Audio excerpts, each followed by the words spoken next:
Some women don't chase. They don't explain. They don't demand to be seen, and yet they are never forgotten. There's something haunting about her absence, something that lingers like an unfinished sentence in a man's mind. He replays moments with her, not because of what she said, but because of what she didn't. She's the woman of restraint, the one who understands that silence is not weakness, but power wrapped in stillness. In the language of Jung, she has met her shadow, the unseen parts of herself that once begged to be validated. The fears of abandonment, the hunger for attention, the compulsion to prove her worth through someone else's desire. She's faced them, dissected them, and watched them lose their grip in the mirror of her awareness. This inner confrontation transforms her energy. Where other women cling, she releases. Where others seek clarity through words, she finds peace in ambiguity. Because she understands now, what is meant for her does not need to be forced into recognition. To him, she is an enigma. His ego cannot categorize her. She does not feed his need to feel desired, nor does she play the predictable dance of approval and withdrawal. And in that void, his anima, his inner feminine awakens. He begins to project onto her all that he's lost connection with inside himself.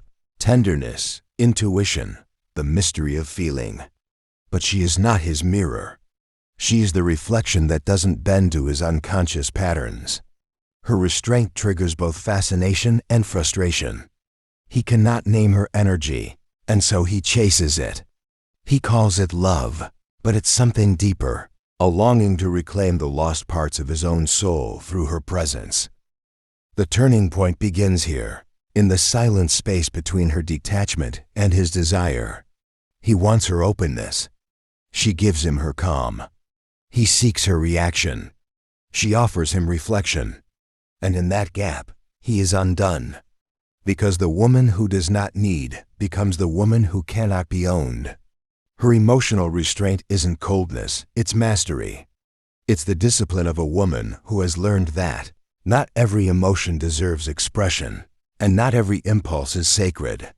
She has learned the art of containment, the stoic truth that strength often wears the mask of stillness. But this power wasn't born from perfection. It was forged in pain. Once, she too confused intensity for connection, validation for love. She mistook being chosen for being seen. It took heartbreak to show her the architecture of illusion, the ways her own attachments were not love, but self-abandonment disguised as devotion.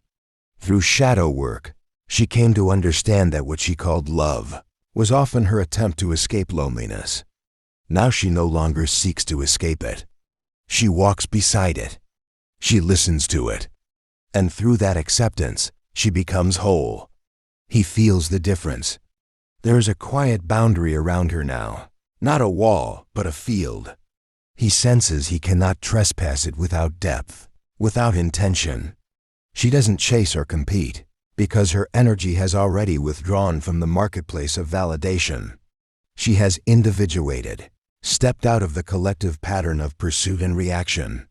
To a man still ruled by ego, this woman feels like water slipping through fingers. No matter how tightly he grasps, the more she escapes. And yet, it is her mystery that binds him. He returns again and again to the thought of her, because she never gave him closure. She gave him a mirror. And this is her quiet victory. Not in his longing, but in her liberation. Because she understands that being unforgettable was never the goal. It was the side effect of authenticity. She has reclaimed the throne within her psyche, where emotion no longer overthrows reason, and stillness no longer feels like loss. She embodies the paradox of power and surrender, open but not available, soft but not naive.